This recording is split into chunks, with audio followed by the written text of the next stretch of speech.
আমরা একটু যদি দেখি যে স্বজনদের যে আহাজারি, আপনারা আসলে তাদের সাজসজ্জা পোশাক দেখে বোঝা যায় তারা কিন্তু বিয়ের বাড়ি থেকে, বিয়ের অনুষ্ঠান থেকে তারা কিন্তু আসছিলেন। কিন্তু এইখানে যে অবস্থা সেটি আমরা দেখলাম, যে তিনি বলছিলাম যে এক নিমিষেই একটি আনন্দ একদম নিমিষেই একদম বিষাদে পরিণত হয়েছে, এবং একটি বিয়ে বাড়ি আসলে এখন সেটি আসলে মৃত্যুপুরীতে পরিণত হচ্ছে। কারণ এক পরিবারের যদি 5 জন সদস্য, এক পরিবারে যদি 5 জন সদস্য এভাবে প্রাণ হারায় এমন দুর্ঘটনায়, সেক্ষেত্রে কিন্তু আসলে এই পরিবারের আসলে কি থেকে যায়। আমরা দেখেছি যে ঠিক তাদেরই পিছনেই কিন্তু আসলে এই পরিবারের সদস্যগুলো ছিল।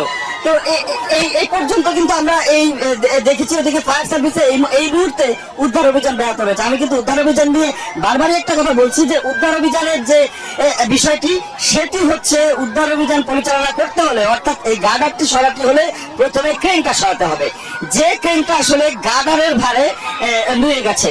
আমি বারবারই একটা কথা বলছি, আমরা সাধারণ মানুষ যখন খুবই একদম সাধারণ চোখে দেখে যেটা হচ্ছে যে এই ক্রেনটা এই গার্ডারের ভার বহন করতে সক্ষম না।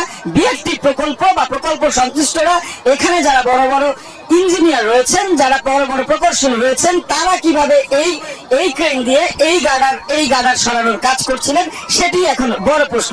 আমরা কিন্তু জানি বিআরটি প্রকল্পের এমন গার্ডার পরে এই দুর্ঘটনা এখন কিন্তু এটি কিন্তু নতুন নয়, এটি কিন্তু পুরো ঘটনা। এর আগেও আমরা দেখেছি খিলক্ষেতে ঘটনা ঘটেছিল, এবং এই যে আমরা এখানে দাঁড়িয়ে রয়েছি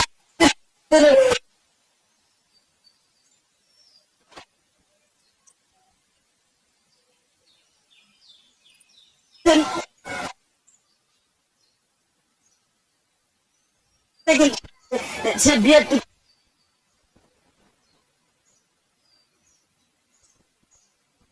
একই সময় এমন দুর্ঘটনা, যে মেগা প্রজেক্ট, এমন মেগা প্রজেক্ট কিন্তু আমরা এটি একমাত্র মেগা প্রজেক্ট না যেটি ঢাকা শহরে চলমান বা রাজধানীর মধ্যে চলমান। আমরা এলিভেটেড এক্সপ্রেস দেখেছি, সেখানে কিন্তু এমন বড় কোনো দুর্ঘটনা বা এমন গানের দোষের ঘটনা এর কিন্তু গণমাধ্যমে কখনো খবরে আসেনি বা এই ধরনের ঘটনা ঘটেনি। সেক্ষেত্রে বিআরটি প্রকল্প যখন কাজ করছে, তাদের গাফিলতি বা তাদের যে একটি তাদের কিন্তু আসলে বোঝা যাচ্ছে, সেটি কিন্তু আসলে, এবং প্রতিবারই কিন্তু আমরা বলছি যে এই যে বিআরটি প্রকল্পে যখন এই দুর্ঘটনাগুলো ঘটছে, আমরা কিন্তু তাদের আসলে যখন জিজ্ঞাসা করি, তারা কিন্তু আসলে প্রতিবারই গণমাধ্যমের সামনে বলি বা যাদের কাছে তারা দায়বদ্ধ, তাদের কাছেও কিন্তু তারা একই বলে, একটি দুর্ঘটনা, এবং পরবর্তীতে তারা সতর্ক থাকবেন। আমরা দেখছি এই মুহূর্তে উদ্ধার অভিযানের আরেক পর্বে এগিয়ে গিয়েছে আসলে, অর্থাৎ আমি যেটি বলছিলাম কিছুক্ষণ আগে, যে গাড়িটি আসলে দুর্ঘটনায় পতিত হয়েছে, সেই গাড়িটিকে আমরা দেখছি যে ঢেকে উদ্ধার অভিযান পরিচালনা করা হচ্ছে। কিন্তু আসলে আমরা 53 নিউজ বাংলা টেলিভিশনে এগুলো দেখাতে আমার খুব কষ্ট হচ্ছে, বুকটা ফেটে। দর্শকদের এই ভয়াবহতার চিত্র দেখাতে চাচ্ছি না, যে কারণে আসলে আমার ক্যামেরাটা আমি একটু ঘুরিয়ে নিয়েছি। আমি আমার নিজের চোখে যেটা দেখছি, মায়ের কোলে একটি শিশু, তার নানা গাড়ি চালাচ্ছিলেন, এবং পিছনে তার মায়ের কোলে একটি শিশু ছিলেন। সেই শিশুটি একদম, তার যে মুখমণ্ডলটি সেটি কিন্তু একদম অক্ষত রয়েছে, কিন্তু নিষ্প্রাণ দেহ, নিথর দেহটি তার মায়ের কোলে আছে। কিন্তু যে মায়ের শুধুমাত্র একটি হাত রয়েছে, হাতে মেহেদি কেন, হাতে চুরি পরা মেহেদির কথা বলছি, আর বারবারই বলছি, কারণ এই পরিবার বিয়ের অনুষ্ঠান থেকে যাচ্ছিলেন, এবং আমি যতদূর শুনেছি সেটি থেকে হয়, তাহলে আমি আমার সামনে এখন যে মৃতদেহটি, নিথর দেহটি বাচ্চা কোলে নিয়ে পড়ে আছে, সেটি আসলে সেই বোনের হতে পারে।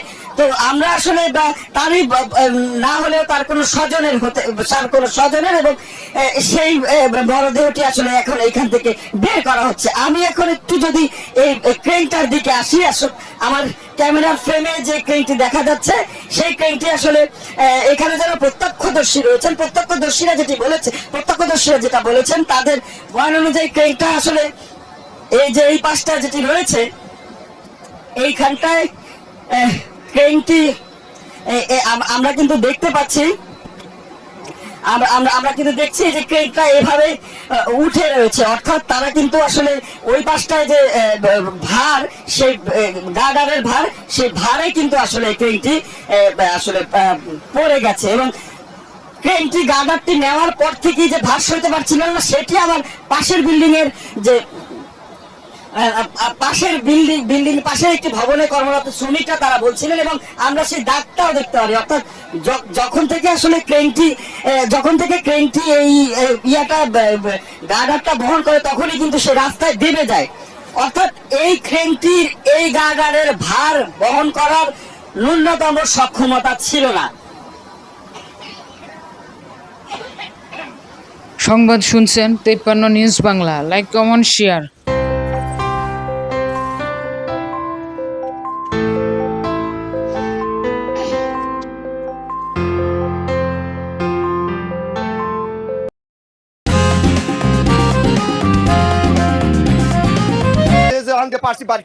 ফায়ার সার্ভিস একটা রসে নিয়ে এসে এটা আরো মানুষ অ্যাক্সিডেন্ট হয়ে হসপিটাল, আর আমরা এই দড়ি গেছি আইন নিয়ে এরপর আমরা এই গাড়ি উঠেছি। অতিরিক্ত দ্রুত গতির কারণে এই দুর্ঘটনার কবলিত হয় এবং এই যেখানে দুর্ঘটনাটা ঘটে সেটি অত্যন্ত গভীর একটি কুয়া, এই গভীর কুয়ার কারণে এত মানুষের হতাহত হয়েছে। একটা চাকা ব্রাস্ট হয়ে নিয়ন্ত্রণ হারিয়ে পুকুরে উল্টে পড়ে যায়।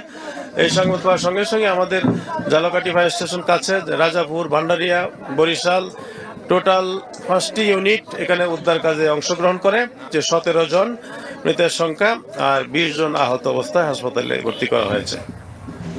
এটা সুনির্দিষ্ট তথ্য নয়, তবে তাদের ধারণা এরকমই ছিল এবং সেই বাসটি যখন এই গাবখান ব্রিজের কাছাকাছি স্বচ্ছকান্দা এলাকা অতিক্রম করছে ঠিক তখন এই বাসটির বাম পাশের যে সামনের চাকা, সেই সামনের চাকাটি ব্লাস্ট হয়ে যায়। এটি ফায়ার সার্ভিস যে কর্মকর্তারা এখানে রয়েছেন তারা আমাদেরকে জানিয়েছেন যে বাসটির যখন সামনের চাকা একটি ব্লাস্ট হয়ে যায় তখনই এই বাসটির নিয়ন্ত্রণ হারিয়ে রাস্তার ঠিক বাম পাশে পড়ে যায় এবং বাম পাশের আপনি দেখতে পাচ্ছেন যে একটি বড় পুকুর রয়েছে, সেই পুকুরটির ভিতরে কিন্তু বাসটি সম্পূর্ণ ডুবে যায় এবং এই পুকুরটিতে তখন প্রচুর পানি ছিল।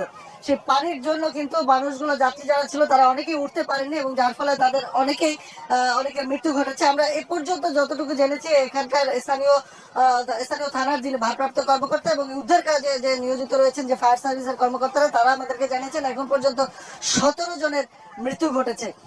ফায়ার সার্ভিস কর্মীরা যেটি করেছেন তারা এখানে এসে এই তাদেরকে উদ্ধার করেছেন, স্থানীয়রাও সহায়তা করেছে, স্থানীয়রাও অনেকে উদ্ধার করেছে এবং এরপরে এই পুকুরটিতে যেহেতু অনেক পানি ছিল সেই পানিটি সেচ যন্ত্রের মাধ্যমে এখান থেকে উঠিয়ে ফেলা হয় অনেকখানি এবং বর্তমানে ফায়ার সার্ভিসের যে ডুবুরি দল আছে আপনি দেখতে পাচ্ছেন যে একজন ডুবুরি পানির নিচে ডুব দিয়ে তিনি খুঁজে দেখার চেষ্টা করছেন যে পানির মধ্যে আরো কেউ আছে কিনা।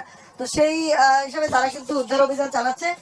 স্থানীয়রা যেটি অভিযোগ করেছেন তারা কিন্তু বলছেন যে রাস্তার ঠিক লাগোয়া এরকম একটি পুকুর আসলে অত্যন্ত ঝুঁকিপূর্ণ, কারণ যে কোনো যানবাহনের রাস্তা থেকে দুর্ঘটনার সম্মুখীন হতেই পারে। সেটি সরাসরি ধান ক্ষেত বা এখানে যে মাঠ ছিল সেখানে পড়তে পারতো, কিন্তু পুকুর হওয়ার কারণে কিন্তু এই মৃতের সংখ্যা এত বেড়ে গেছে। এবং তাদের আরো অভিযোগ ছিল ফায়ার সার্ভিস কর্মীদের বিরুদ্ধে যে তারা তাদের যে সরঞ্জামাদি নিয়ে এসেছে সেগুলো খুব একটা সংগতিপূর্ণ বা যতটুকু প্রয়োজন ছিল ততটুকু ছিল না। এসব বিষয়ে ফায়ার সার্ভিসের যে এখানে কর্মকর্তা রয়েছেন বরিশাল বিভাগীয় উপপরিচালক মোহাম্মদ মিজানুর রহমানের সাথে আমাদের কথা হয়েছে, তারা যেটি জানিয়েছেন যে এ পর্যন্ত পিরোজপুর, ঝালকাঠি, ভান্ডারী এবং বরিশাল সহ 5টি ইউনিট এখানে এসেছেন এবং তারা দ্রুত এসে এখানে উদ্ধার তৎপরতা চালিয়েছেন এবং এই ঘটনাস্থলে 8 জনের মৃতদেহ পাওয়া গেছে এবং হাসপাতালে আহতদের উদ্ধার করে নিয়ে যাওয়া হয়েছে এবং সেখানে বাকি জনের মৃত্যুর ঘটনা ঘটেছে এবং আহত প্রায় 20-25 জনের উপরে রয়েছে এবং তাদের ভিতরে ফায়ার সার্ভিসের কর্মীও আহত রয়েছে যারা উদ্ধার কাজ চালাতে গিয়ে আহত হয়েছে। এবং এই ঘটনায় কিভাবে বাসটি দুর্ঘটনার শিকার হয়েছে সে বিষয়ে তারা আরো তদন্ত করে খতিয়ে দেখছেন এবং আরো কেউ রয়েছেন কিনা, কেউ নিখোঁজ রয়েছেন কিনা এই বিষয়টি তারা কিন্তু সুনির্দিষ্টভাবে আমাদেরকে জানাতে পারেনি। এই কারণে কারণ বাসের ভিতরে যারা রয়েছেন তারা 17 জন মারা গেছেন এবং যারা আছেন তারাও আহত অবস্থায় রয়েছেন এবং বাসের যে স্টাফ যারা মূলত ড্রাইভার এবং হেল্পার এবং সুপারভাইজার কন্ডাক্টর যারা রয়েছেন তাদেরকে কিন্তু তারা খুঁজে পাননি।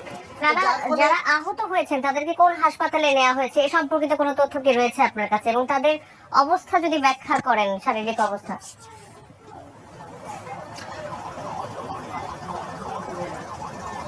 এখানে যারা আহত হয়েছেন প্রথমে নিহতর বাইরে যারাই আহত হয়েছিলেন তাদেরকেই উদ্ধার করে স্বাভাবিকভাবে ঝালকাঠি সদর হাসপাতাল যেটি সেখানে প্রেরণ করা হয়েছে এবং সেখান থেকে বেশ কয়েকজনকে শেরেবাংলা মেডিকেল কলেজ হাসপাতালে পাঠানো হয়েছে। তবে এই তথ্যটি সুনির্দিষ্টভাবে নেই, কারণ এই সংখ্যাটি আরো বাড়ছে। এবং যারা আহত রয়েছে তাদের ভিতরে শেরেবাংলা মেডিকেল কলেজ হাসপাতালে যাদেরকে পাঠানো হয়েছে তাদের অবস্থা গুরুতর বলে আমাদেরকে এই বরিশাল ঝালকাঠি সদর হাসপাতালের যারা চিকিৎসক তারা জানিয়েছেন। এবং যারা আহত রয়েছেন তার ভিতরে মৃতের সংখ্যা বাড়তে পারে এমনটি সংখ্যা রয়েছে অনেকের। তবে এখন পর্যন্ত সেই সংখ্যাটি 17তেই রয়েছে। আপনারা দেখছেন যে এখন পর্যন্ত কিন্তু এই যে পুকুরটি রয়েছে সেখানে ফায়ার সার্ভিসের ডুবুরি দলের 2 জন সদস্য তারা উদ্ধার অভিযান চালাচ্ছেন। তারা খুঁজে দেখার চেষ্টা করছেন যে পুকুরের ভিতর থেকে আরো কাউকে উদ্ধার করা যায় কিনা। এবং আরেকটি কথা, এই বাসটি কিন্তু সম্পূর্ণভাবে এই পুকুরটার মধ্যে চলে এসেছিল এবং বাসটির মাত্র খুব অল্প একটু অংশ বেরিয়েছিল, অর্থাৎ যার ফলে কিন্তু এই যে মৃতের সংখ্যা, হতাহতের সংখ্যা যেটি, এই সংখ্যাটি অনেক বৃদ্ধি পেয়েছে যেহেতু বাসটি রাস্তার পাশে এই পুকুরের ভিতরে পড়ে গিয়েছিল।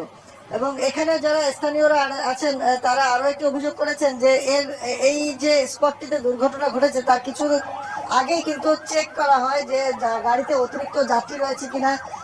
গেট লকের বিরতিহীনের বাসে লোকাল যাত্রীর মতন যাত্রী তোলা হয় কিনা, কিন্তু সেই চেকপোস্টের পরেই অতিরিক্ত যাত্রী বোঝাই করা হয়। এই বিষয়টিতেও কিন্তু তারা অভিযোগ করছেন এবং এর ফলেও দুর্ঘটনা ঘটতে পারে বলে স্থানীয়রা অভিযোগ করছেন। এবং এইখানের যারা স্থানীয় রয়েছেন যারা খবর পেয়ে ফায়ার সার্ভিসের কর্মীদের আগে বা ফায়ার সার্ভিসের কর্মীদের সাথে উদ্ধার অভিযান চালিয়েছেন, তারা কিন্তু বরাবর যেটি অভিযোগ করছেন যে সড়কটি অত্যন্ত ব্যস্ততম একটি সড়কের পাশে এরকম বড় পুকুর থাকা, একেবারে সড়ক লাগোয়া। আমরা যেটি দেখেছি একেবারে সড়কের সাথে যে সাইড শোল্ডার থাকে সেই সাইড শোল্ডারের সাথেই কিন্তু পুকুরটি একেবারে খাড়াভাবে নেমে গেছে। এটি আসলে যে কোনো যানবাহনের জন্য ঝুঁকিপূর্ণ। এই বাসটি যদি কোনো অন্য একটি বাসকে সাইড দিতে গিয়েও এই পুকুরের পাড়ে আসে তাহলেও কিন্তু বর্ষার সময় আপনি জানেন রাস্তার পাশ অত্যন্ত স্লিপিয়ার থাকে, পিচ্ছিল থাকে, যার ফলে কিন্তু যে কোনো ধরনের বড় দুর্ঘটনা ঘটতে পারে বলে এখানকার মানুষজন কিন্তু আমাদের কাছে পুকুরটিকে খুব বেশি গভীর না দেখালেও আসলে আমরা এতগুলো প্রাণহানির খবর পাওয়ার পর জানতে ইচ্ছে করছে যে ঠিক কি কারণে এতজনের প্রাণহানি ঘটলো।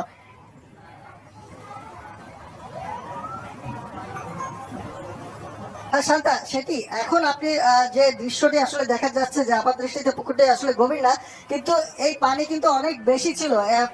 ফায়ার সার্ভিস কর্মীরা উদ্ধার কার্য চালানোর জন্য এখান থেকে সেচ যন্ত্রের মাধ্যমে পানি সেচ করে এখান থেকে পানিটা কমিয়েছে, যার ফলে কিন্তু এখন এই পুকুরের গভীরতা অনেক কমে এসেছে।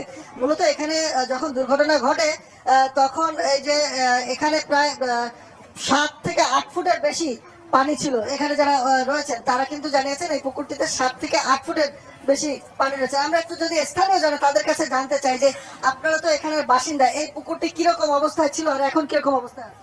আসলে এখন তো বর্ষার সিজন, এখন পুরোপুরি একেবারে ভরা ছিল, এখনো পুরোপুরি ভরা ছিল। তারপরে ফায়ার সার্ভিস বিভিন্ন মেশিন লাগিয়ে এই পর্যন্ত পানি কমিয়েছে। এখনো মাথার উপরে, এই যে মাঝখানে ডুবুরিরা খোঁজ করতেছে, এখনো মাথার উপরে পানি আছে।